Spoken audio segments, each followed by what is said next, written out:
김현정의 뉴스쇼 금요일의 코너입니다. 한 주 동안 가장 화제가 된 말들을 통해서 이번 주 정치를 평가하는 코너죠. 말말말. 오늘도 함께해 주실 말간별사 두 분 모셨습니다. 더불어민주당 전재수 의원, 국민의힘 성일종 의원. 어서 오십시오. 네, 반갑습니다. 전재수입니다. 네, 전재수 의원님.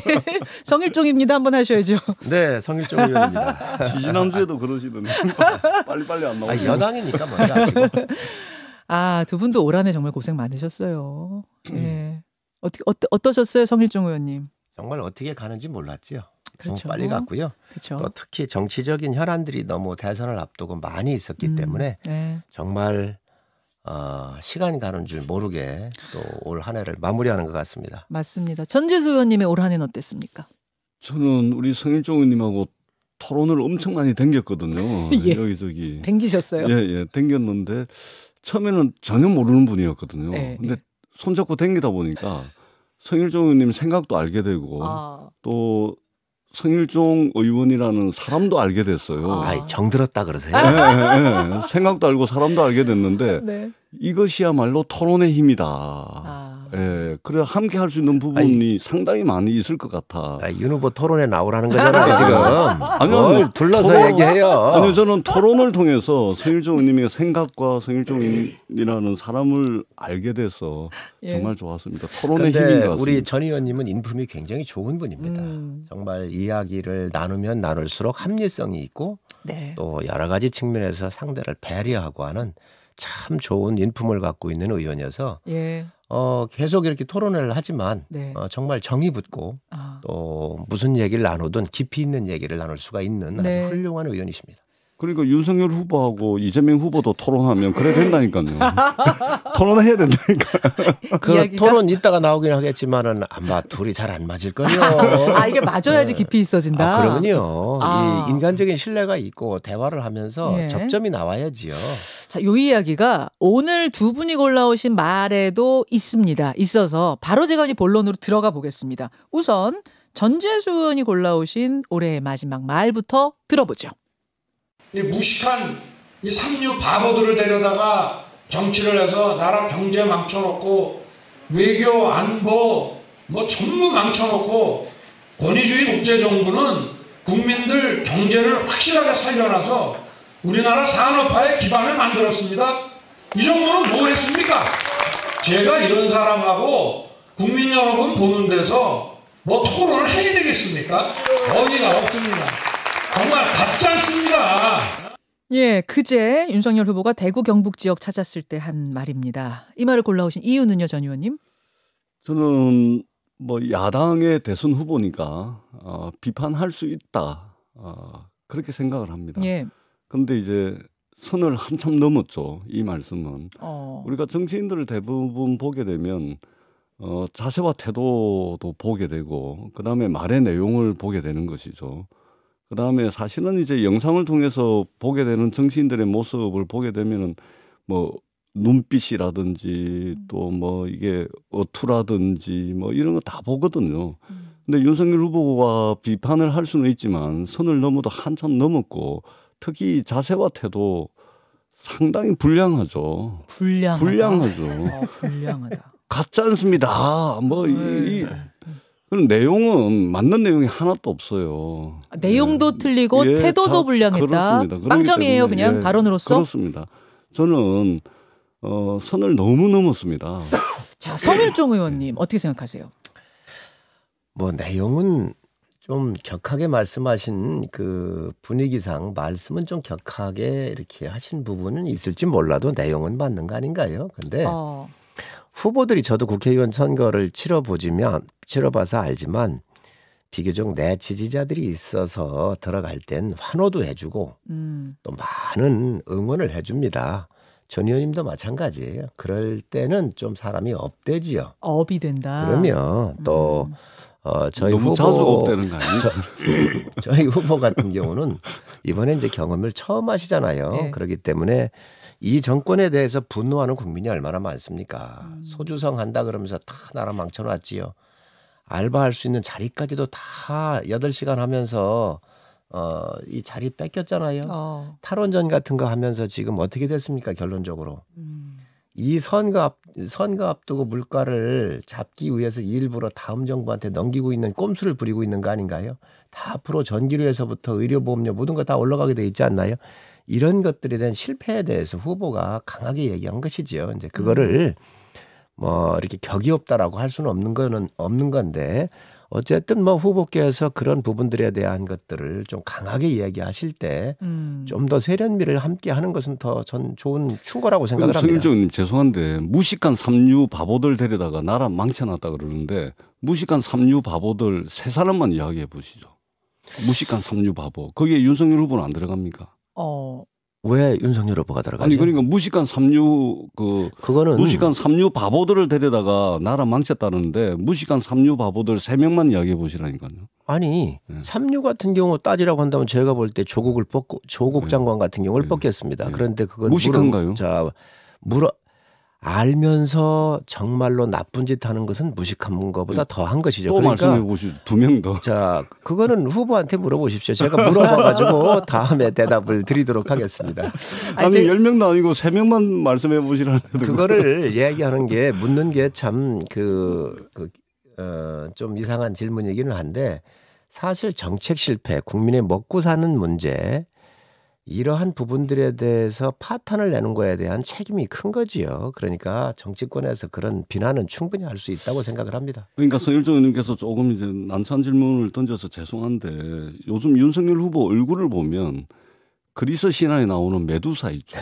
메두사요? 네. 그리스 신화에 나오는 메두사의 얼굴을 보는 것 같아요. 근데 사람들이 그 메두사 얼굴이 흉측하게 생겼거든요. 예. 무시무시하게 생겼어요. 그래서 그 메두사 얼굴을 딱 보는 순간 사람들이 돌이 돼버리잖아요.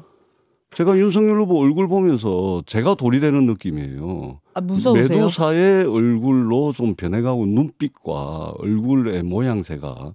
그러니까 사람이라는 것은 역량이 있는 정치인은 이 좀 위기 국면 또는 지지율이 하락하는 국면에서 그 사람의 이게 그 실력과 말하자면 이게 다 드러나게 돼 있는 거예요. 근데 윤석열 후보 요즘 얼굴과 눈빛이 너무 안 좋게 변해가고 있어요. 그 변한 메두사처럼. 이유는 뭐라고 보세요? 지지율 하락이죠. 지지율 하락. 그다음에 그 본인과 부인과 장모 리스크, 그다음에 이준석 리스크 뭐 하나 되는 게 없잖아요. 그러다 보니까 이 얼굴이 메두사처럼 변해가는 겁니다. 그걸 지켜보는 국민이 돌이 되어야 되겠습니까? 돌이 되면 안 되죠. 예. 자, 초조해져서 지금 말씀들이 거칠어진 거 아니냐는 지적. 성 의원님 어떻게 보세요? 글쎄 천 의원님께서 점잖으신 분인데 후보의 외모나 이런 것까지 가지고 이 메두사에 비유하는 눈빛이 변했다니까. 이것은 좀 도를 좀 굉장히 지나쳤다라고 생각을 하고요. 윤석열 후보가 아니 계속 선을 후보의 넘길래. 표정이나 이런 것들은 상황과 또 장소 분위기에 따라서 조금씩 틀릴 수 있습니다. 그렇지 않습니까? 사람이 어느 상황에 가느냐 어떤 분위기에 가느냐에 따라서 차분한 것도 있고 좀 격하게 반응하는 도 있고 화가 나는 현장도 있지 않습니까? 예를 들면 그런 걸 가지고 지금 우리 전 의원님께서 뭐 괴물에 비유하는 것은 굉장히 적절하지 않다고 생각을 하고요. 아마 후보도 그런 내용을 다 잘 알고 계실 겁니다. 그래서 이 정권에 대해서 국민들이 너무 많이 분노를 하고 계시잖아요. 실패한 정책에 대해서 너무너무 지금 이 삶이 파괴된 거에 대한 이 한을 갖고 계시잖아요. 그런 부분들을 이제 후보께서 좀 얘기를 하시는 건데 이제 그런 부분을 이렇게 이제 그 비유 드는 것은 전 적절치 않다고 보고요. 뭐 저희 후보가 각각 현장에 따라서 상당히 잘 맞춰가고 있습니다. 그렇기 때문에 저희는 뭐 좀 더 보강할 부분이 있을진 모르지만 지금 여당이 반대 진영에 있는 야당 후보를 이렇게 괴물로 비유하는 것은 상당히 좀 과하고 문제 있는 지적이라고 생각합니다. 메두사라는 표현을 메두사가 썼고요. 예. 괴물입니다. 그래서 저는 윤석열 후보께서 거울이 있을 겁니다. 차에도 있고 핸드폰으로도 거울이 있으니까 거울 한번 보시라. 그래서 톤 다운 좀 시키시고. 아니 톤 다운 시키라고 하는 말을 한다고 한다면 제가 받아들일 수 있는데 후보 개인의 어떤 외모적인 측면이나 이런 걸 가지고 국민한테 얘기하는 것은 전 좀 바람직하지 않다고 생각합니다. 표정과 눈빛이 그렇다는 말씀을 자, 드리고요. 여기까지 일단 예. 듣고요. 제가 잠깐 이 전재수 의원님의 말 가기 전에 성일정 의원께 하나만 질문 드릴게요. 오늘 김종인 총괄선대위원장하고 이준석 대표 만나시죠? 오찬 회동. 예, 만납니다. 선대위 복귀 쪽으로 얘기가 풀릴 가능성이 있습니까? 저는 이후 열을 막론하고 이준석 대표가 복귀를 해야 한다고 생각을 해요. 근데 가능성이 좀 보여요? 저는 뭐 모든 가능성이 다 열려 있다고 보여집니다. 아, 그렇습니까? 오늘 뭔가 물밑 접촉, 물밑 어떤 교감을 가지고서 만나시는 거예요? 아니면 그런 거 없이 일단은 만나시는 거예요? 그런 교감은 없을 거고요. 제가 비대위원장님을 뵀죠. 화요일 날. 그래서 또 제가 비대위원장? 아까 예, 김종인 위원장, 총괄선대위원장을 뵀고요. 예. 지난주에 토요일 날 이 대표를 또 제가 만났습니다. 예, 만났고 또 이 대표가 여러 가지 생각하는 것들도 제가 충분히 알았고요. 그래서 총괄선대위원장님한테 그런 말씀을 제가 드렸어요. 그랬더니 화요일에 네. 이번 주에 한번 식사를 잡아서 얘기를 한번 해야 되겠다 이렇게 얘기를 하셨거든요. 예, 그래서 만나는 거로 알고 있는데 목표는 똑같아요. 예. 목표는 뭐 윤석열 후보 당선을 그렇습니다. 위해 뛰자는 걸 테고. 그렇습니다. 그럼 예. 중간에 중재하신 분으로서 양쪽 이야기를 다 들어봤을 때 합의의 지점이 있다고 보시는 거군요. 저는 뭐 거기에는 큰 그 문제가 없다고 생각을 해요. 보세요. 예. 그렇기 때문에 모든 가능성이 열려 있다고 보면 될 거고요. 또 이 대표께서도 2030의 세대 이야기를 지금 표현하고 전달해 주는 거잖아요. 예. 저는 뭐 충분히 그 정도면 됐다라고 보여지고. 이번 주말까지 풀릴 것 같습니까? 이번 주말에 풀렸으면 좋겠는데 조금 더 갈지도 모르겠다. 예, 그러나 분명한 것은 하나의 목표를 향해서 다 자기의 역할과 노을들에 대해서는 어느 정도 인지를 하고 있다고 말씀을 드립니다. 네. 저희들이 보는 입장에서는 100% 깨지길 원하시잖아요. 아니요. 100% 저 봉합이 될 겁니다. 될 걸로 보세요? 100% 봉합이 되죠. 왜요? 왜냐하면 오래된 것은 가고 새로운 것은 오게 돼 있는 거 아닙니까? 12월 31일입니다. 예. 2021년 이번 주말 안에 봉합될 거라고 마무리하면서 보세요? 새해를 맞이하는데 뭐 이게 사람 사는 세상의 이치인데 국민의힘도 큰 대선을 앞두고서 저렇게 끝까지 갈 수는 없죠. 그래서 올해로 아마 저 갈등들을 마무리하고 내년 1월 1일부터는 아마 의샤 뭐 이런 이제 모습을 보일 거다 그런 생각을 합니다. 전 의원님 저렇게 응원을 해주시기 때문에 훌륭하십니다. 모처럼 오늘 보기 좋습니다. 감사합니다. 아니, 저희들이 뭐 조금 더 가길 바라죠. 근데 그 세상 이치가 그렇습니까? 그러니까 속은 아닌데 겉으로만 얘기하시는 것 같은데. 성일정 의원의 말로 넘어가겠습니다. 들려주시죠. 우리 국민들의 삶을 통신 비밀을 낱낱이 들여다보면서 우리의 사생활을 침해하고 있는 무시무시한 감시국가, 감시나라가 되었다는 사실이 드러나고 있습니다. 105명의 국민의힘 의원들 중에 무려 86명의 통신 기록을 털어갔습니다. 반드시 그 책임을 물어서 김진옥을 구속시키고 공수처장 감옥에 보내야 됩니다. 공수처 반드시 해체시켜버려야 됩니다. 어제 국민의힘 김기현 원내대표의 말을 여러분 들으셨습니다. 성 의원님, 이 말을 골라오신 이유는요? 네, 통신조회를 비롯해서 수사의 그 진행을 하면서 저는 할 수 있는 일이라고 생각을 합니다. 저희 당 전체가 이 방법 자체가 잘못됐다. 무조건 뭐 비판을 하는 입장이 아닙니다. 통신자료 조회 할 수 있다. 그렇습니다. 할 수는 있다. 그렇습니다. 지금 이 기법상 할 수 있는 것이고요. 또 범죄 행위가 있으면 들여다 볼 수 있는 것이지요. 예. 그러나 개인의 삶은, 개인의 비밀은 꼭 지켜줘야 되는 것입니다. 이건 헌법에 보장되어 있는 것이고요. 그런데 이런 것들이 지금 지켜지질 않고 있다고 하는 것이지요. 또 이 정권의 1호 공약이 뭐냐면 이 공수처였잖아요. 네. 그래서 어떤 정권에도 휘둘리지 않고 권력의 권력으로부터 자유롭게 수사를 하라라고 하는 것들이 이 방향성이었고 또 검찰에 대해서 견제를 하라고 하기 위해서 공수처를 만들었단 말이죠. 맞습니다. 자, 그런데 공수처가 권력기관이잖아요. 최고의 권력기관이 됐습니다. 자, 그런데 어찌 됐습니까? 많은 사람들 지금 이 통신 조회를 해가지고 지금 개인의 자유가 다 침탈되고 있는 거예요. 예를 든다고 한다면 김경률 씨 같은 조국 흑서를 쓴 사람들이 있잖아요. 회계사. 예. 이런 분들 다 지금 현재 털렸어요. 그리고 거기에 강양호 기자인가요? 강양구 기자. 네, 강양구 기자조차도 다 조회를 했습니다. 그런데 이분은 그 어떤 사람하고도 관련이 없어요. 두 번째는 어떤 문제가 있냐면 지금 현재 단톡방 같은 걸 들어온 거 아닙니까? 네, 단톡방의 내용을 들여다본 건 아닌 것 같고 그렇습니다. 단톡방 참가자의 신원 확인한 것 같습니다. 참가자들까지도 다 지금 조사한 거 아닌가요?